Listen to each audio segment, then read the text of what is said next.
चलो कर दिया। एक्सरसाइज 1 में क्वेश्चन नंबर 9, 9 राइट। ठीक है, उसके बाद सर 12, 12, सर उसके बाद 13, 14, 13, ओके 13, 13 ठीक है। 14 नहीं सर, 17। 17, अच्छा ठीक है 17 हो गया। उसके बाद सर 15, 15, 1 5 ठीक है। सर 21, 21 ठीक है। तो आई थिंक एक्सरसाइज हो गया ना। देखो क्वेश्चन नंबर 9 में बोल रहा है which one of the following scheme of ordering close pack sheets of equal size sphere do not generate close packing. देखो क्लोज पैकिंग जनरेट अगर आपको करवाना है ना, तो जैसा भी लेयर हो, कैसा भी अरेंजमेंट हो, दो लेयर अगर लगातार वाली आइडेंटिकल हो गई ना, तो फिर क्लोज पैकिंग नहीं होगा। क्योंकि दो लेयर एक जैसी अगर आपने रख दी, तो उस केस में वॉइड जो है ज्यादा मिलता है। तो आपको ऐसा ऑप्शन ढूंढना है जिसमें जो दो अल्फाबेट लगातार रिपीट हो रहा है। जैसे कोई भी रेंडमली अरेंजमेंट कुछ भी लिख दो आप। जैसे क्वेश्चन नंबर 9 में कुछ भी लिख दो, ए लिख दिया, बी, अब मैंने बी एक बार फिर से रिपीट कर दिया ना, मतलब ये पैकिंग अच्छा नहीं है, ये पैकिंग बिल्कुल भी सही नहीं है। क्योंकि दो सेम लेयर रखने से क्या होता है, वॉइड ज्यादा क्रिएट होता है। ठीक है, तो आपको क्या यस करना पड़ेगा, ऐसा ऐसा ढूंढना पड़ेगा उसमें। पहले वाले में चेंज हो रहा है, दूसरे में भी चेंज हो रहा है, तीसरे वाले में बी, बी देखो कितनी बार आया, 2 बार आया, फिर ए आ गया, फिर बी आ गया। तो क्लियरली पता चलता है कि सी वाला जो ऑप्शन है वहां पे आपको पैकिंग अच्छा नहीं मिलेगा। ठीक है, उसके बाद 12th की बात करते हैं। 12th में बोल रहा है the into metallic compounds cubic crystal which both lithium and silver have coordination number of 8। देखो इसने ये बोला है लिथियम और सिल्वर राइट, तो दोनों का कोऑर्डिनेशन नंबर 8 होता है। अच्छा कोऑर्डिनेशन नंबर 8 किस में होता है आप लोगों को पता है, सीजियम क्लोराइड वाले में होता हाँ है ना। तो सीजियम क्लोराइड में 8:8 होता है, हमें पता है। सीजियम क्लोराइड में क्या होता है कि जो Cl सर माइनस सिंपल है वो तो, क्यूब, हाँ वो तो सिंपल क्यूबिक पे होता है। हाँ और ये एट बॉडी सेंटर होता है राइट, है ना। तो आप खुद बताइए कि ये कैसा दिख रहा है कि हर एक कोने पे एटम रखा हुआ है और एक बीच में एटम रखा हुआ है, तो ये बॉडी सेंटर क्यूबिक लग रहा है, बीसीसी जैसा दिख रहा है। हाँ मतलब कोई भी वो दे दे आयनिक कंपाउंड, सब सेम बिहेवियर शो करेंगे जो हमने पढ़ा एग्जैक्टली था। Exactly, okay. हाँ एग्जैक्टली बिल्कुल। ठीक है, देखो जो मैंने इसीलिए हर एक आयनिक क्रिस्टल का ये भी बताया था कि इसको कोऑर्डिनेशन नंबर में कैसे बुलाते हैं। जैसे NaCl को 6:6 बोलते हैं, हाँ सर। है ना। तो वो इस ताकि रिलेट कर सके हम आसानी से। उसके बाद था 15, ऑर्डर में चलते हैं। 15 में है टेट्राहेड्रल वॉइड्स। देखो NaCl जो स्ट्रक्चर होता है ना, उसके अंदर, हाँ चलो NaCl के बारे में एक पॉइंट में बता देता हूँ यहाँ पे। थोड़ा आप लोगों को शायद कंफ्यूजन हुआ होगा NaCl के बारे में। Cl माइनस जो होता है वो FCC पे होता है, और Na प्लस क्या होता है आप लोगों को पता है कि ऑल ऑक्टाहेड्रल वॉइड्स पे होता है राइट। हम्म। चलिए उल्टा भी कर सकते हैं आप, कोई दिक्कत नहीं है। Na प्लस को आप जो है FCC पे रख सकते हैं, और Cl माइनस जो है वो ऑल एक्टाहेड्रल वॉइड्स, दोनों एक्सेप्टेबल हैं, ध्यान रखना दोनों एक्सेप्ट करते हैं हम, कोई दिक्कत नहीं है। हाँ नो डाउट बहुत सी बुक्स में ये लिखा हुआ रहता है। ये क्यों लिखा हुआ रहता है, क्योंकि एनाइन डिवाइडेड बाय कैटाइन का जो रेशियो है वो नियरली यहाँ पे 0.52 के आसपास आता है। ऑब्वियस सी बात है कि, सॉरी कैटाइन बाय एनाइन लिखना चाहिए था यहाँ पे, है ना। कैटाइन बाय एनाइन का जो रेशियो है तो वो कम आ रहा है, इसका मतलब एनाइन छोटा है, तो एनाइन को रख सकते हैं बीच में। बट दोनों एक्सेप्टेबल है, ध्यान रखना। क्वेश्चन में जब वो पूछेगा तो क्लियरली बोलेगा कि कहाँ पे कौन रखा हुआ है। कुछ नहीं लिखा हुआ है, बाय डिफॉल्ट आप मानेंगे ये वाला फर्स्ट वाला, बाय डिफॉल्ट आपको ये मानना है। ठीक है, चलिए। हाँ सर। 15 क्वेश्चन में पूछा है टेट्राहेड्रल वॉइड। टेट्राहेड्रल वॉइड में कुछ भी नहीं रखा हुआ NaCl में, दोनों ही केसेस में देखो FCC पे रखा हुआ है और ऑक्टाहेड्रल वॉइड पे रखा हुआ है। टेट्राहेड्रल वॉइड जो है वो तो खाली रहेगा, ठीक है, तो हम्म। वेकेंट आ जाएगा। उसके बाद अच्छा। जब 17 किसी ने पूछा था, ठीक है 17 की बात करते हैं। 17 में बोल रहा है ए जो है वो close pack arrangement, close pack arrangement कौन सा होता है, FCC होता है ना। तो ए का वैल्यू तो हो गया 4। उसके बाद B occupying 1/4 of tetrahedral void. तो टेट्राहेड्रल वॉइड कितने होंगे, 8 होंगे। ऑब्वियस सी बात है, अगर 8 होंगे तो उसका 1/4 कितना होगा, 2 हो जाएगा, तो B2 हो गया। उसके बाद बोल रहा है occupying half of the octahedral. Octahedral voids कितने होते हैं, 4 होंगे। ऑक्टाहेड्रल वॉइड 4 ही होंगे, तो 4 का हाफ मतलब 2, तो ये C2 हो गया। तो आई थिंक या तो ये हो जाएगा या इसको सिंप्लीफाई कर लो, A2BC हो जाएगा। अब कौन से में दिया हुआ है, A4B2C2 दिया हुआ है, हाँ तो पहले वाले से क्लियर हो गया, ये दिया हुआ है ना। हाँ सर। ठीक है, सर उसके बाद क्लोज था पैकिंग हम एफसीसी का ही देखते हैं ना, इसलिए। एग्जैक्टली हाँ, हाँ क्लोज ठीक है। पैकिंग जो है वो सबसे क्लोज पैकिंग एफसीसी है। 21 वाला पूछा था आपने, इन अ सॉलिड एबी, देखो सॉलिड एबी की बात कर रहा है, हैविंग NaCl स्ट्रक्चर, NaCl का स्ट्रक्चर है। अब उसमें ए क्या है बी क्या है पता नहीं चल रहा, कौन कैटायन है कौन एनायन है। ठीक है चलिए, उसने बोला ए एटम ऑक्यूपाई द कॉर्नर, इसका मतलब ए जो है आप उसको Cl माइनस मान लीजिए और जो बी है उसको क्या मान लीजिए Na प्लस मान लीजिए। ठीक है, उसने राइट क्लियर है। अब देखो ध्यान से सुनना है, कुछ नहीं लिखा हुआ है तो हम बाय डिफॉल्ट ये मानते हैं, मैंने बताया था जो कॉर्नर पे रखा हुआ है जो एफसीसी बनाता है, ऑब्वियस सी बात है उसी का कुछ पार्ट कॉर्नर पे रखा हुआ है, जो कॉर्नर पे रखा हुआ है वो एनायन होगा, कुछ नहीं लिखा हुआ है तो। उसने बोला if all the face centered atom along one of the axis are removed, ठीक है तो इसका मतलब ये है कि ये एक यूनिट सेल है, इस यूनिट सेल में 3 एक्सिस होंगे, कौन कौन से एक्सिस होंगे, एक्सिस का मतलब ये है यहाँ पे, जैसे इन दोनों को, जैसे ये एक एक्सिस हो गया, ठीक है, एक इन दोनों फेस से जाके एक एक्सिस ये हो गया, ऐसे एक आगे और पीछे वाली फेस से होगा, तो इसको एक्स मान लो, इसको वाई मान लो, एक जेड होगा। तो एक्स एक्सिस के अलोंग अगर आपने एटम हटा दिए तो ये वाला एटम भी चला जाएगा और ये वाला एटम भी चला जाएगा, दो फेस सेंटर एटम चले जाएंगे। अच्छा ए को कुछ फर्क पड़ेगा क्या? नहीं।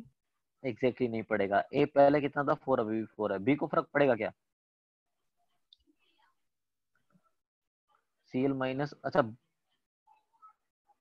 हाँ, ओ सो सॉरी, वो तो ऑक्टाहेड्रल ए बॉन्ड को में फर्क रहता पड़ेगा क्योंकि ए एफसीसी में रखा हुआ है ना। हाँ ए एफसीसी बना रहा है ना, Cl माइनस एफसीसी बना रहा है, और इसको रखा है Na प्लस को ऑल है। Na+ में नहीं ऑक्टाहेड्रल होगा वॉइड पे। कुछ। हाँ। हाँ Cl माइनस को फर्क पड़ेगा ना, दो आपने फेस सेंटर के निकाल दिए, मतलब एक एटम निकाल दिया, ए 4 होना चाहिए था बट 3 रह जाएगा, एक एटम निकाल दिया ना आपने, हाँ सर है ना। समझा। और बी क्या हो जाएगा, बी तो 4 का 4 ही रहेगा, तो ये A3B4 बन गया। ठीक है, सर आई मेरे को होप कि 13 में भी था। ठीक है, तो 13 जो है सर उसमें 8 CS और 8 Cl होने चाहिए ना। कहाँ पे, अच्छा the mass of the unit cell of caesium, नहीं नहीं नहीं नहीं नहीं, देखो सीजियम सेल का जो यूनिट सेल है, यूनिट सेल बोल रहा है, एक यूनिट सेल में एक ही तो सीजियम होता है, हाँ यूनिट सर। सेल के अंदर Cl माइनस कितना होगा टोटल, 1/8 इंटू 8, तो आपको पूछेगा कि उसमें मास बताओ, तो एक पूरा Cl माइनस का एक एटम ही तो है एक यूनिट में, ऐसे 1/8 करके 8 8 रखे हुए हैं, इसका मतलब कंप्लीटली तो एक ही एटम है, और सीजियम प्लस का भी एक ही एटम है, तो मास क्या होगा, एक सीजियम प्लस का मास प्लस एक Cl माइनस का mass is equals to mass of unit cell. हाँ सर इसका फॉर्मूला यूनिट भी 1 है इसलिए ना। एग्जैक्टली एग्जैक्टली इसीलिए। सर 2 होता तो फिर ट्वाइस करते। हाँ फिर ट्वाइस करना पड़ता। ठीक है। ठीक है नेक्स्ट चलता हूँ मैं एक्सरसाइज 2 पे। एक्सरसाइज 2 में क्या डाउट है बताइए। 9th। Question sir number 8। 9। का बी पार्ट भी नहीं आया। किसका? फोर्थ क्वेश्चन का बी पार्ट। ठीक है, फोर्थ का बी पार्ट, उसके बाद सर 8। एट्थ, ठीक है चलिए, ठीक है सर बढ़िया क्वेश्चन पूछा है। टेंथ भी। 10th वाला भी ठीक है। देखिए पहले चलो ऑर्डर में चलते हैं, फोर्थ बी की बात कर लेते हैं। फोर्थ बी में बोल रहा है, अच्छा NaCl के बारे में बी में बोल रहा है, Na plus ion make FCC lattice. देखो जिस अभी मैंने आपको बताया राइट, अभी मैंने आपको बताया यहाँ पे NaCl के दोनों स्ट्रक्चर एक्सेप्टेबल होते हैं। मैंने अभी बताया कि Cl माइनस जो है वो FCC अगर बना सकता है, Cl माइनस FCC बना सकता है, तो उस केस में क्या होगा, Na प्लस क्या होगा, ऑल एक्टाहेड्रल वॉइड में होगा। ऐसा भी हो सकता है कि Na प्लस जो है वो FCC बना रहा है, तो उस केस में Cl माइनस क्या होगा, ऑल एक्टाहेड्रल वॉइड्स होगा। अब ये मल्टीपल चॉइस है राइट, स्टेटमेंट देखेंगे वन बाय वन। उसने बोला nearest neighbour of Na plus in Cl minus, आपको पता है इसको 6:6 बोलते हैं, तो दोनों का कोऑर्डिनेशन नंबर 6 होगा। तो पहले वाले पार्ट से इतना नहीं समझ में आया कि कौन से वाले की बात कर रहा है, फर्स्ट की बात कर रहा है सेकंड की बात कर रहा है। Option B Na plus ion make FCC lattice, हाँ देखो बिल्कुल सही बात है, Na प्लस आयन FCC बना सकता है। अब क्लियरली हो गया कि सेकंड वाले की बात कर रहा है, स्टेटमेंट सही है, गलत नहीं बोल सकते किसी भी तरीके से उसको। फिर बोल रहा है कि Cl minus ion pack in cubic close packed arrangement. Cl minus जो है, Cl माइनस, अब देखो क्यूबिकल क्लोज पैकिंग क्या होता है, FCC, क्या Cl माइनस FCC बना सकता है? बिल्कुल सही बात है, Cl माइनस भी FCC बना सकता है, कोई दिक्कत नहीं है, दोनों स्ट्रक्चर एक्सेप्टेबल है। ठीक है, इसने इसने जनरलाइज करके पूछा है, मतलब ये जो क्वेश्चन है बहुत स्पेसिफिक है, मैं पहले बता दूं।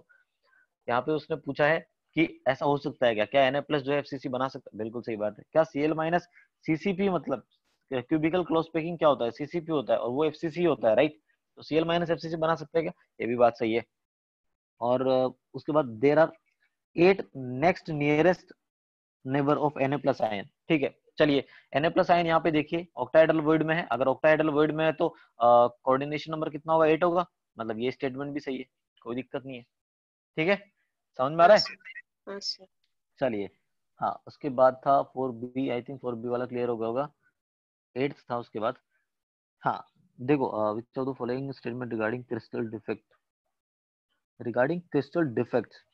अच्छा, पहला शॉर्टकट डिफेक्ट जो होता है, देख शॉर्टकट डिफेक्ट में क्या होता है, दोनों जाते हैं, कैटायन और एनायन ना, तो वैकेंसी डिफेक्ट है, वो हाँ सर, डिसलोकेशन नहीं है। बी और सी में डाउट था। बी चेक करते हैं, 3 कैटायन की वैकेंसी। चल ठीक है, ऐसा सोच, वैकेंसी क्रिएटेड पर ion of Al+ inserted if Na+ crystals were doped.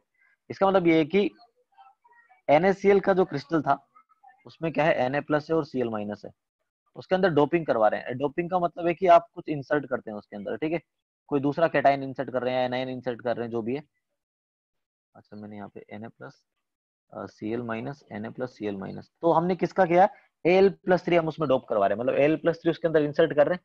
अब ऑब्वियस सी बात है, अगर एक Al+3 तुम उसमें ऐड करोगे ना, तो आपको कितने, आपको 3 Na+ आपको निकालने पड़ेंगे उसमें से। ऑब्वियस सी बात है ना, रिमूव करने पड़ेंगे, तभी तो चार्ज बैलेंस रहेगा। हाँ तो खुद सर। सोच, मैंने क्या किया, मैं 3 Na+ निकाल रहा हूँ, मैं कोई से भी वन, पहले वाला हटा दिया, दूसरा वाला हटा दिया, तीसरा वाला हटा दिया, इन तीन को हटा के मैंने एक Al+3 डाल दिया। ठीक है, न्यूट्रल है। वैकेंसी कितना क्रिएट हुआ, 2 वैकेंसी क्रिएट हुआ। हाँ, 2 ही वैकेंसी क्रिएट होगा, ऑब्वियस सी बात है। एक ऐड करके 3 निकाल रहे हो तो वैकेंसी तो 2 ही क्रिएट होगा ना। समझ में आ रहा है। ये तो ऐसा हो गया कि 5 दिया और 1 ले लिया, तो इसका मतलब डिफरेंस क्या आएगा, 5 रुपए दिए, 1 रुपए लिया, मतलब 4 रुपए। वैसा लॉजिक है बेटा, समझ रहा है। हाँ सर। क्लियर है। तो वैकेंसी कितना क्रिएट होगा, 2 ही क्रिएट होगा। तो इसने बोला है 3 कैटायनिक वैकेंसी, गलत बोल रहा है। अगर 2 कैटायनिक वैकेंसी लिखा रहता ना तो आंसर सही होता है ये। ठीक है, उसके बाद सी पे आते हैं। अच्छा यार, ये सी वाला जो है सेमीकंडक्टर वाला है। सेमीकंडक्टर वाला पार्ट जो है आप लोग पढ़ेंगे फिजिक्स में इसको, तो वहां पे आप डिटेल में पढ़ेंगे।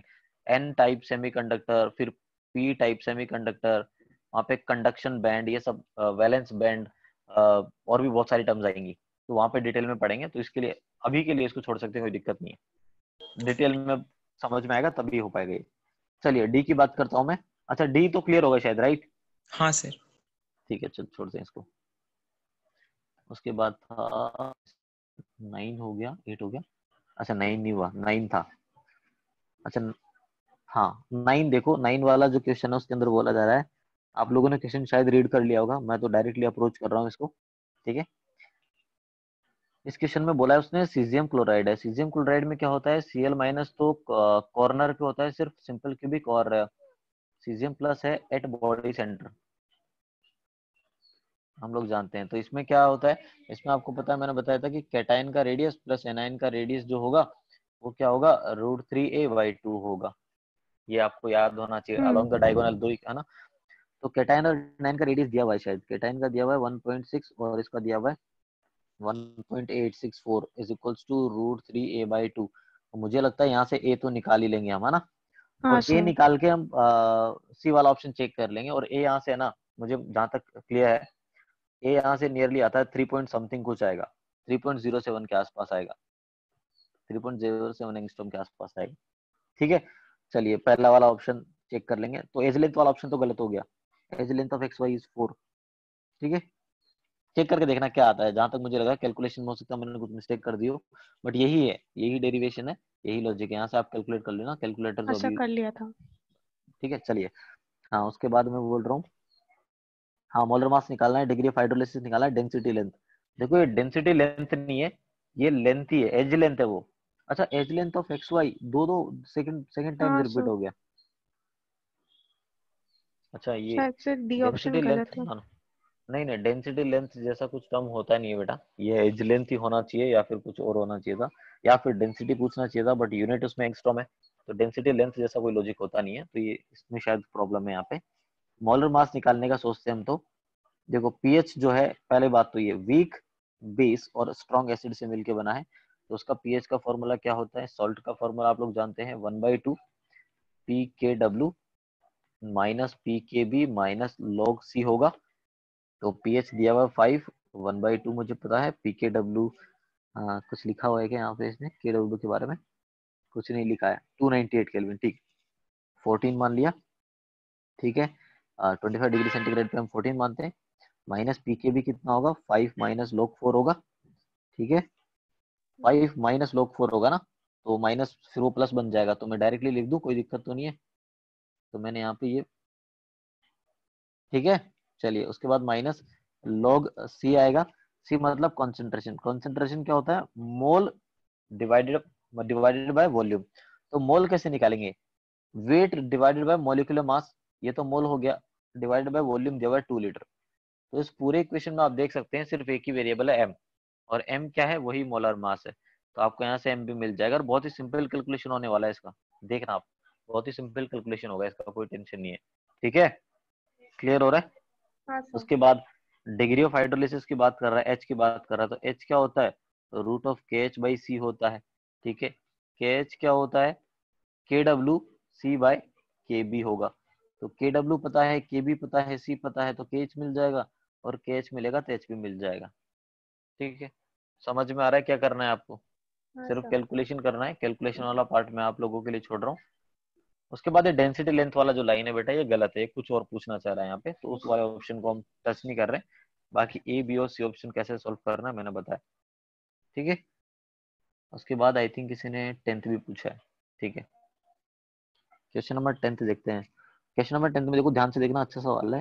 N ionic solid consist of A plus two and B minus. देखो A plus two B minus वाला जो है, आपको याद होगा C F minus structure, right. ऐसे रिलेट कीजिए तब जाके आसान बनता है क्वेश्चन। फ्लोराइड स्ट्रक्चर है ये, एक तरीके से फ्लोराइड स्ट्रक्चर से रिजेंबल कर रहा है। हाँ ठीक है, और आपको पता भी है कि फ्लोराइड स्ट्रक्चर एक ऐसा स्ट्रक्चर है जिसमें केटाइन को आप है ना कॉर्नर पे रखते हैं, क्योंकि वहाँ पे केटाइन का रेडियस जो है एनाइन के रेडियस से ज्यादा आता है, ऐसा कुछ है, राइट। यहाँ पे इसका वैल्यू दिया हुआ है नियरली 0.8। चलिए जो भी है, आपको इनकरेक्ट ढूंढना है बेटा, आपको इनकरेक्ट ढूंढना है। CaF2 से रिलेट किया, CaF2 में आप लोग क्या जानते हैं, कैल्शियम प्लस 2 जो होता है वो शायद FCC बनाता है, जहां तक मुझे लग रहा है, और F माइनस जो है वो होता है ऑल टेट्राहेड्रल वॉइड पे। तो कैल्शियम प्लस तो 4 होता है, और फ्लोरीन जो है टेट्राहेड्रल वॉइड पे है, सभी तो 8 होगा, तभी जाके हाँ 4 यूनिट्स मिलती है हमें ना, 4 यूनिट ऑफ CaF2। तो अब वन बाय वन चेक कर लो बस मेरे हिसाब से। तो simple cubic of B minus simple cubic बना रहा है क्या, गलत है, पहला ऑप्शन वैसे गलत हो गया। Second, face centre cubic of B minus, गलत। एफसीसी तो कैटायन बना रहा है, तो बी भी गलत हो गया, सी भी गलत हो गया, ऐसे ही। डी चेक करो, फेस सेंटर क्यूबिक ए प्लस टू बी माइनस, हाँ ठीक है, डी वाला आंसर करेक्ट है। तो इनकरेक्ट पूछा है तो एबीसी हो जाएगा, ठीक है। हाँ सर। चलिए उसके बाद बताइए, सेकंड एक्सरसाइज में भी बताइए, कुछ और पूछना है तो।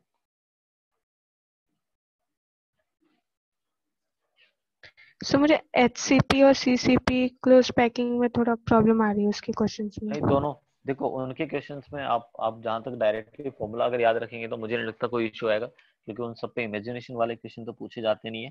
एचसीपी के जो भी पैरामीटर मैंने बताया, उसका वॉल्यूम क्या है, यूनिट सेल कैसा दिखता है, कौन सी किसको बोलते हैं, ए बी टाइप की पैकिंग को बोलते हैं, कोऑर्डिनेशन नंबर, डेंसिटी, हर एक टर्म आपको वहां पे क्लियर होना चाहिए, ठीक है। और सीसीपी को तो एक्चुअली एफसीसी समझिए बस। जब भी हाँ क्लोज क्यूबिकल क्लोज पैकिंग लिखा हुआ है तो एफसीसी, और एफसीसी के बारे में हम सब जानते हैं, जेड जानते हैं, डेंसिटी क्या होता है उसका, इफेक्टिव नंबर ऑफ एटम्स, ए और आर में रिलेशन, हर एक टर्म हम क्लियरली जानते हैं, राइट। यस तो सर। ऐसे रिलेट करके डायरेक्टली फॉर्मूला याद रखेंगे तो कोई दिक्कत नहीं है, ठीक है। चलिए आई होप क्लियर है यहाँ तक। उसके बाद एक्सरसाइज 3 की बात कर रहे हैं। एक्सरसाइज 3 में वही फोर्थ वाला नहीं हुआ। फोर्थ वाला, ठीक है, एक्सरसाइज 3 में फोर्थ वाला। उसके बाद फोर्थ के बाद क्या है, अभी ठीक है, 3 ही लोग हैं, तो हरमन और श्रवणी भी है शायद। तो थर्ड एक्सरसाइज में क्या डाउट है, कोई है तो बता दीजिए। चलिए तब सर तक मैंने फोर्थ वाला, एक्सरसाइज 2 तक ही सॉल्व किया। अच्छा ठीक है, कोई दिक्कत नहीं, कर लेना। फिर भी एक बार जो डाउट्स पूछे जा रहे हैं उनको आप देख लीजिएगा ध्यान से, ठीक है। हाँ सर। चलिए हरमन, है कुछ डाउट है इसमें। सर फोर्थ ही है। फोर्थ ये, चल ठीक है, बढ़िया। देखो एबीसी एबीसी बोल दिया तो क्लियर हो गया कि यार कौन सा पैकिंग है, हमें पता ही है। एफसीसी बन रहा है, वो सीसीपी बोल दिया या एफसीसी, बात तो सेम ही है। हम तो एफसीसी सोचेंगे क्योंकि इमेजिनेशन बढ़िया होता है उससे। तो उसने बोला कि 2 सक्सेसिव टेट्राहेड्रल वॉइड। अब ध्यान से देखना है, बहुत ही बढ़िया सवाल है। टेट्राहेड्रल के लिए मैंने आपको दो तरीके से बताया था कि या तो बॉडी डायगोनल के अलोंग, एक बॉडी डायगोनल के अलोंग दो टेट्राहेड्रल होते हैं, ऐसे याद रखिए, है ना। ऐसा हाँ बताया था कि सर। ये बॉडी डायगोनल है, √3a है, यहाँ से एक टेट्राहेड्रल यहाँ पे होगा, टू एक यहाँ पे थ्री होगा, बाई फोर में। एग्जैक्टली √3a/4 पे होगा यहाँ से ना। तो दोनों के बीच का डिस्टेंस कितना होगा, √3a/2 होगा, हाँ दो सर। टेट्राहेड्रल का। ठीक है, बट ध्यान से देखो, आपको ये भी मैंने बताया था कि एक क्यूब में जैसे मान लीजिए मैंने क्या किया, टोटल वैसे 8 क्यूब बनाए थे ना, एक बड़े क्यूब को 8 क्यूब में डिवाइड करो, है ना। तो मैं उसका एक फेस बना रहा हूँ बस, जहाँ पे 4 आपको स्क्वायर दिखेंगे, एक तरफ से 4 स्क्वायर दिखेंगे। आपने एक क्यूब को 8 इक्वल क्यूब में डिवाइड किया तो एक तरफ से आपको 4 स्क्वायर दिखेंगे। यहाँ पे उस क्यूब के सेंटर पे और उस क्यूब के सेंटर पे टेट्राहेड्रल वॉइड हो गया, बताया था मैंने, हाँ राइट। बॉडी डायगोनल के अंदर आपने डिस्टेंस काउंट किया, आपको बोल रहा है शॉर्टेस्ट डिस्टेंस, तो यार ये वाला डिस्टेंस तो उससे भी छोटा होगा ना, ये तो a/2 है, राइट। ये तो a/2 है ना बेटा, आपको पता हाँ ही है सर। एग्जैक्टली कि ये सेंटर पे है। तो दो टेट्राहेड्रल वॉइड के बीच में या टू सक्सेसिव टेट्राहेड्रल वॉइड के बीच में डिस्टेंस क्या हो गया, a/2 हो गया। a/2। तो x का वैल्यू आ गया a/2, वो बोल रहा है, ठीक है। y ऑक्टाहेड्रल वॉइड के बीच में, यार ऑक्टाहेड्रल वॉइड के बीच में डिस्टेंस क्लियरली समझ में आता है आप लोगों को कि ये एक फेस है, आपने क्या एज के सेंटर पे रखा, ये एज का सेंटर, ये एज का सेंटर, तो ये डिस्टेंस है, ये भी a/2, ये भी a/2, तो लगा दीजिए पाइथागोरस, राइट। a²/4 क्या आएगा, a²/2, a/√2 आएगा शायद। हाँ, ये डायगोनल कितना आएगा यार, हाँ सर, a/√2। हाँ सर। ठीक है बढ़िया, a/√2 आ गया, तो y a/√2 आ गया। अब क्या करें, अच्छा मुझे इसका वैल्यू निकालना, y√2/x का, तो y का वैल्यू है a/√2 into √2 divided by x है a/2। तो यार ये कैंसिल आउट हो गया, a से ये तो 2 आ जाएगा इसका तो, ठीक है। ठीक है सर, हाँ ठीक समझा। है चलिए, उसके अलावा और कुछ है, सर मैंने अभी इधर तक ही किया है। ठीक है कोई दिक्कत नहीं। हाँ हरमन है, इसमें कोई डाउट है आगे, नहीं सर, आगे था। ठीक है चल, हाँ बता आप कौन सा, मैं डायरेक्टली जो जहाँ पे डाउट है वो बता दस। सर 4a का 13th। 4a का 13, अच्छा the radius of the largest sphere which fits properly at the centre of the edge of body, ओ अच्छा, मतलब बीसीसी से स्ट्रक्चर बना हुआ है, बॉडी सेंटर क्यूबिक बना हुआ है और उसके एज के सेंटर पे पूछा है उसने, ठीक है। तो मेरे को इतना पता है कि यार बीसीसी में क्या होता है ना, एक एज के अलोंग तो एटम टच नहीं करते, तो यहाँ पे तो थोड़ा, ये तो अच्छा क्वेश्चन बन गया एक तरीके से। ऐसा मुझे पता है कि यार यहाँ का मुझे निकालना है कि एक एज के सेंटर पे यहाँ पे मैं कितना रेडियस का आइटम रख सकता हूँ ना, मुझे ये निकालना है, राइट। चल कोई दिक्कत नहीं है, बढ़िया। तो जो जो रख रहा है ना उसको एक्स मान ले, उसका रेडियस एक्स मान ले, तो और जो बाहर रखा हुआ है ना उसका रेडियस वाई मान ले, ठीक है। ये वाई एक्स वाई नहीं यार, हम आर आर के टर्म में चलते हैं, ज्यादा बढ़िया रहेगा। इसको कैपिटल आर मान ले, इसको स्मॉल आर मान ले, है ना। तो देख एज क्या होगा, एज का लेंथ क्या होगा, एज का लेंथ होगा कैपिटल आर प्लस स्मॉल में 2r plus capital R is equal to edge length होगा, मतलब एज लेंथ क्या आ जाएगा, ये आ जाएगा twice of R plus small R ना, ठीक है। और तुझे निकालना है स्मॉल आर निकालना है, हाँ तुझे इतना भी पता है कि √3a इज इक्वल टू क्या होगा, 4r होगा। अच्छा बीसीसी है ना, तो हाँ √3a इक्वल टू 4r होगा, बिल्कुल सही बात है। उसके बाद क्या करें, चलिए हो गया काम, मुझे स्मॉल आर निकालना है ना, और ए दिया हुआ है, अच्छा एक ही टर्म में निकालना है, ठीक है हो गया काम। देख यहाँ से एक काम कर, ए इज इक्वल्स टू 2, आर की जगह क्या लिखेगा, √3a/4 प्लस स्मॉल आर, ठीक है। अब मेरे हिसाब से इसको सोल्व करना है, ए इज इक्वल्स टू आ जाएगा √3a/2 प्लस आर, तो आर का वैल्यू आ जाएगा, ए तो ब्रैकेट में 1 माइनस √3/2, ठीक है, हाँ समझ रहा सर। है।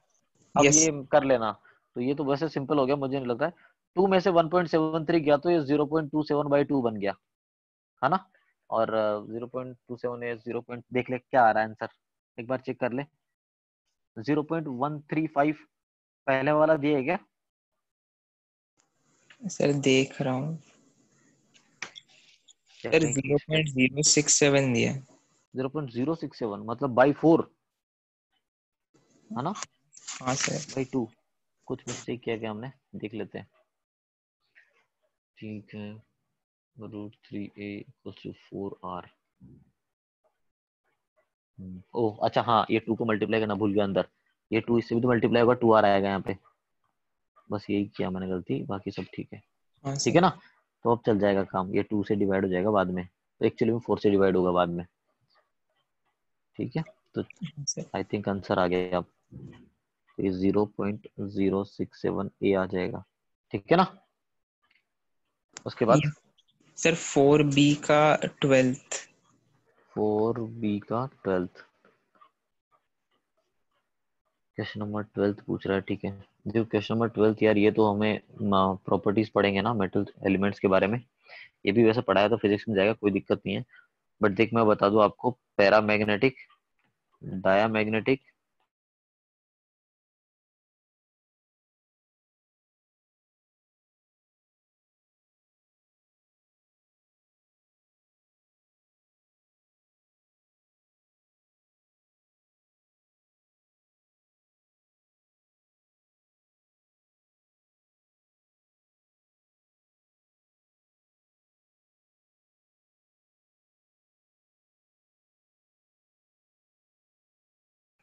हेलो सर, मेरे को आपकी आवाज नहीं आ रही।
मैंने बोला समझ में आया कितना पोर्शन कहाँ से पढ़ना है। हाँ सर। ठीक है, चलिए बढ़िया। हाँ, उसके बाद और कुछ है तो बोल। सर 4B का 15th भी का। अच्छा, इसी का 15 है, 15 में दो सॉलिड है, what is the approximate packing efficiency in 1 and 2। ठीक है, तो एक बार 1 है 2 है, यार जो 1 वाला है ना वो तो बीसीसी बना रहा है ना, तो 1 वाले के लिए तो आप बोल सकते हैं कि √3a1 is equals to 4r1 बोल दे, क्योंकि 1 है ना उसके लिए सब कुछ। 2 के लिए नहीं बोल सकते ऐसा ना, हाँ 2 के लिए भी बोल सकते हैं, बट ए और बी का साइज अलग अलग है। उसके बाद consider the BCC unit, the radius of atom B is twice that of A, मतलब r2 is equals to 2r1, एक तो ये पता चला। और the unit cell edge length is 50% more in solid 2, मतलब A2 जो है वो 1.5 A1 है, ये भी मुझे पता चला। ठीक है, हाँ सर। ठीक है चल हो गया काम। देख डेंसिटी पूछ रहा है तेरे से, what is the approximate packing fraction, तो 2 का पैकिंग फ्रैक्शन निकालना है, तो अब देख सभी एक ही तरीके के एटम होते हैं, सबको जोड़ देता मैं, बट कोने पे अलग है और बीच में अलग है, तो कोने वाला तो ए एटम है, तो ए का ए तो टोटल कितने हैं, 1 होगा, क्योंकि 1/8 मिला के 1 होगा, तो हाँ four by sir. Three pi. और जो ए वाला है उसका रेडियस क्या माना हमने, एक मिनट, रेडियस ऑफ द हाँ उसका रेडियस R1 है, तो उसका R1 का क्यूब हो जाएगा उसका वॉल्यूम, और जो बी वाला है उसका हो जाएगा 4/3 पाई R2 क्यूब हो जाएगा, तो ये दोनों का वॉल्यूम आ गया सेकेंड यूनिट में, सॉलिड 2 में। डिवाइडेड बाय उसका एज लेंथ, उसका एज लेंथ है A2, और सी बात है दूसरे का हमने A2 माना, A2 का क्यूब।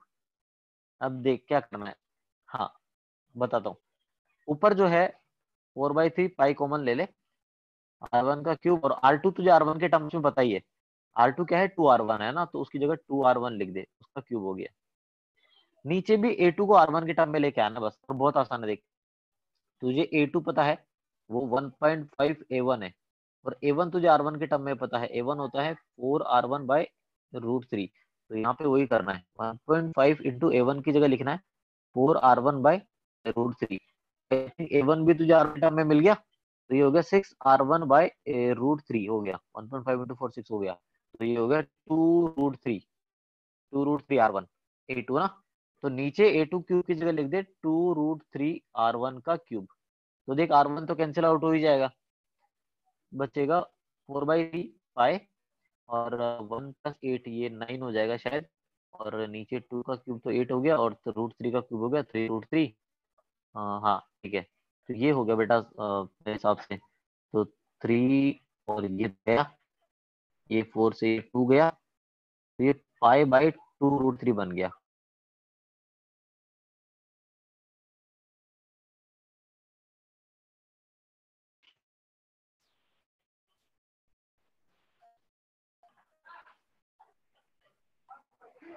समझ में आ रहा हूँ? समझ में आया हरमन? हाँ सर, उसके आगे तो हो जाएगा।